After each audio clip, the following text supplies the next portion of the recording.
Não desista dos seus projetos quando surgirem as dificuldades. Aceite que elas fazem parte do processo para chegar ao sucesso. A vida não é um mar de rosas, há dificuldades, desafios. A gente precisa ter força, precisa ter capacidade de enfrentar as adversidades. Precisamos ter coragem para seguir em frente. Não podemos nos desanimar com os obstáculos, com os percalços. Faz parte da caminhada. O importante é entender que a vida não é uma corrida de 100 metros, não é uma corrida de curta distância, é uma grande maratona, uma corrida de longa distância. Portanto, tenha calma, tenha serenidade, se prepare para fazer essa caminhada, se prepare para fazer essa prova e vá acumulando experiências no decorrer desta caminhada, desta prova de longa duração. Aproveite todas as oportunidades, aprenda com as dificuldades, aprenda com os insucessos, com os fracassos. O importante é saber onde quer chegar, qual o seu objetivo, qual a direção a tomar, o rumo que você vai dar à sua vida. E a partir daí, com planejamento, determinação, foco, disciplina e preparação, é possível ir avançando dia após dia, com muita disciplina, coragem e determinação. Bem-vindo ao canal Viver de Renda, se inscreva no canal, deixe o seu like, compartilhe com os amigos. Nos acompanhe também no Instagram Viver de Renda Canal e no nosso novo canal aqui no YouTube, o Café com Ações. Sou Cláudio Soleiro, formado em administração, consultor empresarial, investidor na Bolsa desde 2006. Sábados e domingos fazemos o nosso estudo de caso da Oi, fazemos uma reflexão mais profunda sobre essa empresa, porque entendemos que ela, devido à sua complexidade, nos traz inúmeras lições que servem depois para analisar qualquer outra empresa, esteja ela na Bolsa brasileira ou na Bolsa americana. Continuamos o nosso domingo, já fizemos um vídeo mais cedo, falamos um pouco sobre o 5G à luz de um estudo, de um relatório divulgado pela Century. A Century, que é a maior empresa de consultoria do mundo, com focos na área de gestão, de tecnologia. Então eles fizeram um estudo muito interessante sobre os impactos, o que esperar do 5G no Brasil e o que esse 5G representa de revolução, de transformação no mundo empresarial, né? E na vida das pessoas. Então, já fizemos essa análise mais cedo e agora continuamos refletindo um pouco sobre diversos assuntos que envolvem a Oi, né? Começamos pelas questões relacionadas à cibersegurança, porque tivemos essa mudança de cenário, a pandemia fez com que houvesse um trabalho remoto, as pessoas passaram a trabalhar em casa e esse cenário começa a se, vamos dizer assim, a se pronunciar como um cenário que, obviamente, vai haver uma volta à normalidade, mas que muitas empresas estão sinalizando conviver com cenários híbridos, ou seja, recentemente relatamos aqui um inscrito do canal que deu um depoimento sobre o que está acontecendo numa indústria que ele trabalha na área de petróleo no Rio de Janeiro. A empresa devolveu algumas salas, alguns escritórios que tinha alugado no Rio de Janeiro e não pretende retomar a locação. Gostou, vamos dizer assim, da experiência com as pessoas trabalhando remotamente em casa e pretende continuar, porque os níveis de produtividade continuaram satisfatórios, né? E as pessoas ficaram mais felizes por trabalhar em casa. Inclusive, esse inscrito do canal relatou uma mudança, inclusive, de domicílio das pessoas, que muitas estavam no Rio por conta do trabalho e agora que podem trabalhar remotamente, estão preferindo trabalhar em outras cidades mais calmas, mais tranquilas, mais distante da violência da cidade do Rio de Janeiro. Então, muita gente indo para Petrópolis, Teresópolis. Isso sinaliza uma mudança, né, incrível, né? Não só de trabalho, né, mas mudança de comportamento, mudança de questões relacionadas ao mercado de imóveis, né? Uma série de transformações a partir dessa simples decisão de manter o trabalho remoto que a empresa está tomando. Outras estão fazendo a mesma coisa, né? Então é importante entender isso. Do outro lado, o que é que a gente tem? A gente tem ataques de cybercriminosos acontecendo cada vez mais. Então, essa semana a gente divulgou a questão do ataque que houve nas lojas Renner, né? Isso a gente noticiou no dia 20 de agosto, que a Renner havia sido alvo de ataques de cybercriminosos, com uma estratégia muito semelhante à que já havia acontecido no Superior Tribunal de Justiça em novembro, né, do ano passado. Então, essa questão dos hackers, ela é cada vez mais premente como um desafio para esse novo mundo. Né? Um mundo mais tecnológico, um mundo mais digital, um mundo do 5G que vai propiciar cada vez mais uma conectividade, ações, vamos dizer assim, neste ambiente virtual. Isso é ótimo, isso nos traz inúmeras facilidades, inúmeras possibilidades, mas por outro lado, os riscos inerentes a esse espaço, a esse ambiente, né, onde atuam esses cybercriminosos. E aí é uma matéria interessante que saiu no Estadão, dando exatamente conta deste assunto, né? Ataque de hackers com pedido de resgate a empresas crescem no Brasil. Um estudo aponta que as companhias nacionais são alvo todos os meses. São 13 mil tentativas de roubo de dados em média. 13 mil tentativas de roubo de dados em média que estão acontecendo no Brasil mensalmente. Sendo que 57% com pedidos de resgate. Apesar disso, o investimento de segurança no Brasil é considerado baixo. Veja aí o contrassenso, né? Apenas 5% do orçamento de TI dos negócios está pautado nessa área, né? Então, apenas 5% do orçamento é voltado para essa área de TI. Então, o ataque cibernético deixou fora do ar o e-commerce e os totens de autoatendimento da Lojas Renner e serviu como um alerta para os riscos de cibersegurança no Brasil. Parte dos sistemas da empresa ficou inoperante desde a quinta-feira passada, mostrando a gravidade desse tipo de ação. Segundo especialistas ouvidos pelo Estadão, esse pode ser o empurrão que faltava para fazer cair a ficha dos empresários brasileiros em relação a este tema. Os números mostram que o problema no Brasil é muito maior do que se imagina. Segundo o levantamento da ISH Tecnologia, a média mensal de ataques a empresas brasileiras é de 13 mil, sendo que 57% são do tipo ransomware, que pedem resgate em dinheiro às empresas. Esses resgates também estão mais caros, segundo a empresa Unite 42, os valores cobrados pelos criminosos saltaram 82% no último ano, chegando a cerca de 570 mil dólares por ocorrência, ok? 570 mil dólares por ataque. O pouco investimento no segmento nessa área de segurança de tecnologia da informação evidencia que o empresário brasileiro está muito aquém do tamanho do problema. Segundo os dados da consultoria de risco CyberRisk e da corretora Marsh Brasil, do total de orçamento com TI das empresas, só 5% são gastos alocados nessa área de cibersegurança. Uma das exceções nessa tendência é o setor financeiro, onde essas despesas sobem ficando entre 15% e 18%. O risco não está apenas nos dados. Um ataque pode paralisar o sistema operacional de uma empresa, disse Marta Schuh, diretora da CyberRisk. Enquanto isso, os grupos hackers se multiplicam, segundo os especialistas. O ransomware virou uma indústria que vai gerar mais de 20 bilhões de dólares de receita nesse ano. Esse tipo de sequestro cresce em média 100% ao ano, afirma Marco de Mello, presidente da startup de cibersegurança PSafe. O empresário brasileiro ainda pensa que esse tipo de problema só acontece com empresas estrangeiras. Mas a história está mostrando que todas as empresas são alvos. Segundo Marcos Garcia, vice-presidente de tecnologia e produtos da FS, especializada em tecnologia, medidas de segurança como restrições a determinados dados e uso de um sistema de backup robusto, de preferência fora da internet, é vital, pois nem sempre o pagamento do resgate garante o restabelecimento das informações. Conforme o executivo, na média internacional, entre 40% a 50% dos hackers não cumprem o combinado mesmo após receber o dinheiro. Garcia diz ainda que as empresas de todos os portes precisam estar atentas a esse problema, pois existem sistemas automatizados de invasão e grupos especializados em atacar tanto grandes empresas quanto negócios menores. Esses grupos surgem a todo momento e atacam por todos os lados, não importa se é hospital ou igreja.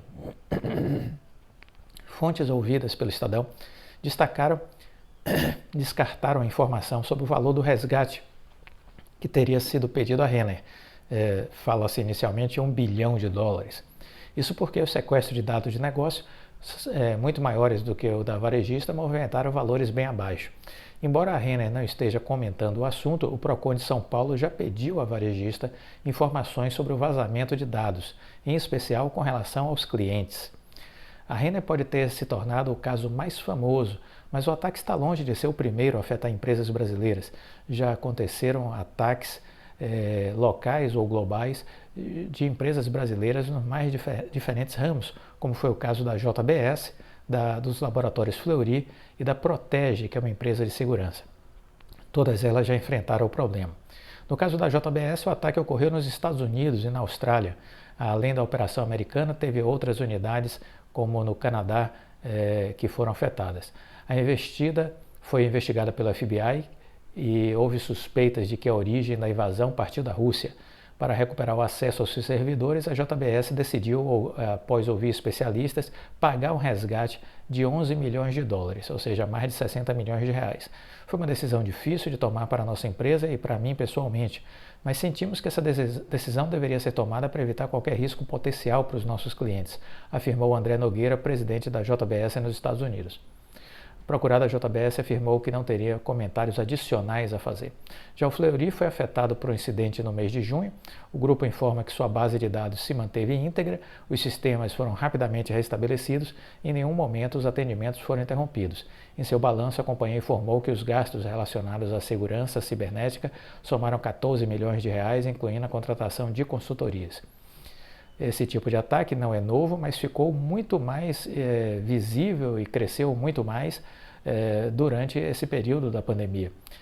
Por causa do trabalho remoto, muitas empresas liberaram acesso a computadores e servidores a funcionários, cada um em sua casa, e aí a segurança inicialmente pensada para o ambiente do escritório não acompanhou este movimento de capilarização dos acessos, né?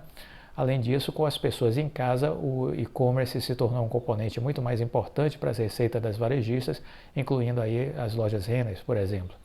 De acordo com a pesquisa da empresa de segurança Kaspersky, foram registradas 1,3 milhão de tentativas de ataques de ransomware na América Latina entre janeiro e setembro deste ano, uma média de 5 mil ataques bloqueados por dia. O país mais atacado foi o Brasil. Registrou 46,7% das tentativas de invasão.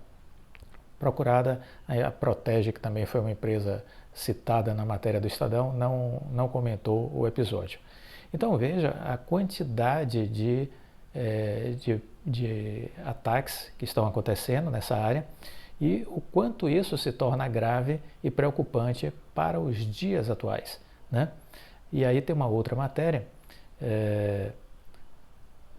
do presidente da PSafe, que ele diz assim, o Marcos de Mello, ele fala: recebi ligações de empresário em pânico após o caso da Renner.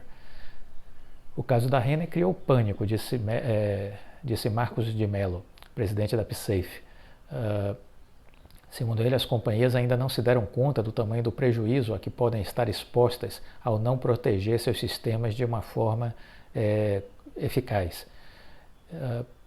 Segundo ele, recebeu ligações de empresários com medo de virarem a próxima vítima. Mas eu pergunto, por que o pânico só agora? A ficha tinha de ter caído já há muito tempo. E aqui eu destaco alguns pontos da entrevista dele. Como o senhor enxerga esse momento com tantos ataques cibernéticos? As empresas estão se precavendo? Olha, a obrigação de um criminoso é cometer o crime, né? Essa é a obrigação do criminoso. O ransomware vai gerar mais de 20 bilhões de receitas, 20 bilhões de dólares de receita neste ano. Virou uma indústria. Então a obrigação e a responsabilidade das empresas é de se defender. A única solução para as empresas é a prevenção, não tem outro caminho, não tem outra forma de enfrentar este problema. O empresário brasileiro ainda pensa que esse tipo de coisa só acontece com as empresas multinacionais, mas a história está mostrando que todas as empresas, independente dos seus tamanhos e dos seus segmentos, são alvo dos criminosos. Os empresários estão preocupados com esses ataques? Olha, eu recebi várias ligações de empresários em pânico após o ataque da Renner. Mas eu pergunto, por que o pânico agora? A ficha tinha que ter caído já há muito tempo. A proteção não é por antivírus, mas com uma defesa inteligente. Os ataques podem ser nos servidores, mas 90% dos ataques começam por uma máquina vulnerável e só depois vão para os servidores da empresa. Como ocorrem esses ataques? Por meio de inteligência artificial. Temos de acabar com a imagem do hacker com um gorro na cabeça e espinha no rosto. É uma indústria. Estão altamente profissionalizados. Os criminosos utilizam inteligência artificial para tomar o controle da empresa e sequestram tudo por meio da tecnologia. São criminosos muito sofisticados e que investiram muito para desenvolver suas habilidades, suas competências e sua tecnologia. E a defesa das empresas não tem nada de sofisticado. Esse é o problema. A proteção precisa ser contínua, precisa ser proativa, né? A gente tem que se antecipar ao problema. Quais são as opções das empresas após ter seus dados sequestrados? Depois que o ataque acontece, a empresa não tem muito o que fazer. As opções são pagar o resgate, o que acontece na maioria das vezes, ou ter um backup de todo o servidor, dependendo da empresa. Restaurar os dados pode ser até mais caro do que o próprio resgate. Para completar, o valor do resgate não é feito de maneira aleatória. Eles passam a ter acesso a todos os dados da empresa e conseguem fazer um cálculo exato do dinheiro que a empresa tem para pagar. Então veja o tamanho do problema, né? Eles acessam a base de dados financeira da empresa e sabem exatamente o que podem pedir. Veja o detalhe dos criminosos, né? Por que o número de casos vem crescendo tanto? Olha, a explosão aconteceu principalmente a partir de 2020, após a pandemia. Todos os dados das empresas passaram a estar online e a segurança não acompanhou essa mudança. Os hackers evoluíram 10 anos em 10 meses e perceberam que se trata de um negócio altamente lucrativo. Ninguém é preso, ninguém é perseguido ou rastreado pelo governo e nem paga imposto, pois tudo é feito por Bitcoin. E aqui, neste final, tem um ponto que vamos dizer assim, especial para uma reflexão de quem gosta do mundo cripto. Isso é um grande problema, como vocês estão vendo, estamos falando aí de 20 bilhões de dólares, né? Ele falou aqui no início da reportagem, né? Mais de 20 bilhões de dólares em receita este ano. E o FBI nos Estados Unidos já disse que isso tem mais periculosidade, tem mais possibilidade de geração de dano do que o próprio terrorismo internacional. Então esse alerta já foi dado pelo FBI. Então veja, num mundo que caminha rapidamente para o 5G, onde vai haver uma hiperconectividade, uma integração de sistemas de inteligência artificial, telemedicina, indústria 4.0, carros autônomos, tudo isso faz com que esses ataques ainda exponencializem mais. Vejam vocês, exponencializem mais, porque tudo vai ser via tecnologia. O mundo vai estar altamente tecnológico. E se não houver um trabalho muito forte para conter esses cybercriminosos, eles vão ter aí, vamos dizer, um material vasto para atuar, seja em ataques contra empresas, seja em ataques contra pessoas físicas, entendeu? Porque a tecnologia vai criar uma ambiência ainda mais favorável com o 5G para que os ataques proliferem. Então veja o detalhe, a tecnologia ajuda, mas tem o outro lado da moeda. Então a gente precisa estar atento a esse outro lado da moeda. E o que fazer? Bom, o que fazer, no caso das empresas, é se protegerem, é criar camadas de segurança, e isso aí é um ponto assim vital, vital para a Oi Soluções, por exemplo, que está se desenvolvendo nessa área de tecnologia e trabalhando exatamente nessa questão da cibersegurança. Então a Oi se posiciona num mercado que vai continuar crescendo, demandando, e pela entrevista aqui, apenas 5% dos empresários apenas 5% do orçamento de TI é voltado para a cibersegurança nas empresas brasileiras. Então, vai haver uma demanda crescente por proteção, por assistência, e a Oi aí se posiciona trabalhando na cibersegurança, desenvolvendo consultoria, desenvolvendo produtos e serviços voltados a essa proteção. Então ela, vamos dizer assim, está no lugar certo, na hora certa, com potencial de dar assistência. Esse trabalho da Oi se conecta com outras ações, aí ela gera um pacote integrado, ou seja, ela coloca à disposição das empresas fibra ótica de alta velocidade e ainda a parte toda de proteção. Então é um pacote completo que lhe diferencia da concorrência, entendeu? Lhe diferencia da concorrência. Então foi uma grande sacada do CEO da empresa, o Rodrigo Abreu, desenvolver a Oi nesse modelo, né? Tecnologia, fibra ótica. Fibra ótica, tecnologia, porque você consegue integrar as coisas e gera muito mais sinergia e diferencial competitivo para a empresa, vantagens competitivas para a Oi. Então ela tem essa possibilidade de ofertar pacotes integrados, não apenas a fibra ótica, mas também assessoramento nessa área de segurança de dados. Veja que essa é uma grande sacada e quase ninguém ainda entendeu isso. Na verdade, muita gente não sabe nem o que é Oi Soluções. Então a gente tem aí um grande potencial de sinergia entre esses dois negócios com o universo corporativo demandando esse tipo de coisa. Vocês viram aqui o Marco de Mello dizendo que muitos empresários ligaram para ele desesperados, em pânico. Então, é estar no momento certo, no lugar certo. É isso que a Oi Soluções está, né? Isso é importante entender. Por outro lado, aquela questão cripto. Vamos partir para uma regulamentação desse mundo cripto. Hoje é algo que vem à margem, vamos dizer, do mundo financeiro e do mundo regulatório. Mas não é mais uma questão de se vai regular as criptomoedas, é quando. E acredito que talvez ainda este ano tenhamos uma notícia mais incisiva com relação a esse processo de regulação, porque as forças de segurança americanas, os serviços de inteligência americanos já estão alertando o presidente da República e o Congresso Nacional de que isso tem um potencial de dano muito maior do que o terrorismo internacional.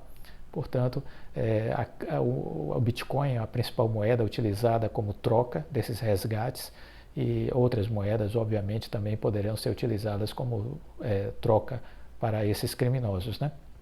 Então, isso vai passar certamente por um processo de regulação. Estejamos acompanhando e estejamos atentos. Mas o importante é dizer que temos aí possibilidades muito interessantes para a Oi, pelo posicionamento que ela se colocou estratégico, ela tem um potencial sim de alavancagem muito interessante. Hoje é domingo, né? Então saúde a todos vocês, sempre a gente está fazendo um vídeo aqui acompanhado por um bom vinho, né? Muito bem, eu queria agora repercutir algumas coisas com vocês. Eu quero começar por uma mensagem que o Matheus colocou para mim no Instagram. O Matheus é um rapaz do Paraná que está morando agora na Irlanda. A gente trocou algumas ideias e ele resolveu fazer uma carreira lá na Irlanda.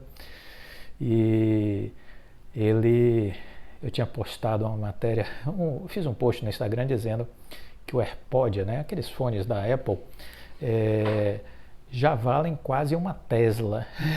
Um produto da Apple já gera um faturamento quase próximo do faturamento da Tesla. Então veja, uma coisa simples que já gera uma lucratividade gigantesca, uma geração de receita gigantesca para a Apple. Então a inteligência de uma empresa, a inteligência de uma marca, né? E aí o Matheus viu esse post e colocou, olha, aqui na Europa quase todas as pessoas têm esse fone. Inclusive eu adquiri quando cheguei aqui, o preço acessível de 150 euros. E aqui no Brasil é quase R$2.000 o AirPod. Então você vê aí a força do imposto aqui no Brasil também.